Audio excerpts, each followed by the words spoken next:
Mr. Phil, President, there does seem to be a double standard here, Mr. President, where members of your own staff can get tests frequently when they need it, but ordinary Americans cannot. So when will the rest of America have the same access that members of your own White House have to testing? And you know what? If we didn't get the tests, if we did no tests in the White House, you'd be up complaining, why aren't you getting tests for the White House? See, we can't win because if we didn't get the tests, you'd be up. I understand you very well, better than you understand yourself. And frankly, if we didn't get tests done, you'd be up complaining about the fact that we didn't have the tests done.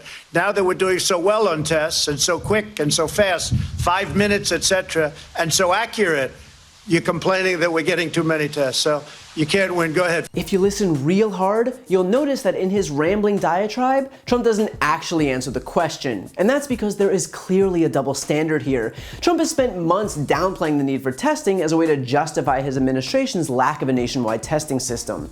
And yet for the White House, not only are daily tests the norm, but they're proof that testing works. Consider this, in just the last week, Trump's valet, Pence's press secretary, Ivanka's personal assistant, and a total of 34 Secret Service agents had all tested positive for coronavirus.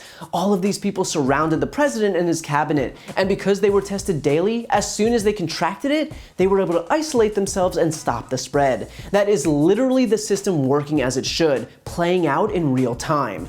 So it's just a special brand of ironic that for the same administration that's been claiming for months that testing really isn't important for the American people, all of these people's cases were discovered thanks to, you guessed it, daily testing. In reality, just imagine if there had been no daily testing in the White House. Imagine if Pence contracted it from his press secretary, or if she spread it to her husband, Stephen Miller, who just so happens to be Trump's close advisor. I get that this administration's whole jam is that they're gonna defeat the virus through American exceptionalism and flag waving, but in reality, declaring yourself a patriot isn't gonna stop you from contracting a deadly virus. I know this may come as a surprise, but the pandemic doesn't care how much you bleed red, white, and blue. And if you extrapolate the situation in the White House to the country as a whole, now you'll realize why testing at least 500,000 people a day is an absolute must before safely reopening the country.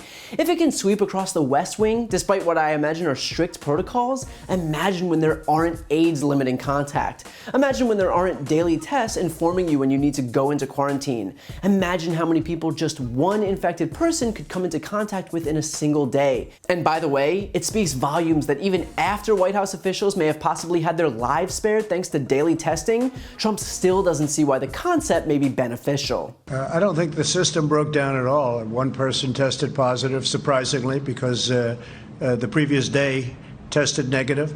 The guy literally can't figure out the concept of testing negative one day and then testing positive the next day, because that is what happens when you contract the virus. Sometimes women aren't pregnant one day and the test is negative, and then the next day the test is positive and they are pregnant. That is how testing works. You test to see if there are changes.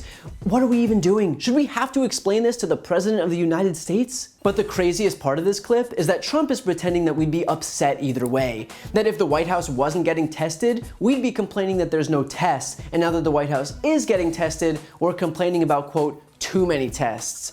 But literally no one is complaining about too many tests. That's just Trump purposefully obfuscating the facts. The complaint is, and always has been, not enough tests for the American people. It's great that the White House is getting tests. We're not upset about that. We're upset that us lowly Americans aren't getting the same standard of care that Trump himself is enjoying. We're not getting the same level of security that comes with daily assurances that the people surrounding us are all free of the virus like he's getting. It has been the same story since day one, that when we should be testing, the Trump administration didn't bother making that happen. And so the virus spread uninhibited throughout the United States, while Trump pretended that it wasn't even necessary, because he'd rather lie about its importance than have to be held accountable for the fact that he failed at getting testing off the ground. And that is the issue at the heart of everything. That rather than act in the best interest of the American people, Trump was only ever concerned about covering for himself, whitewashing his failed response, and addressing whatever short-term PR crisis he mired himself in.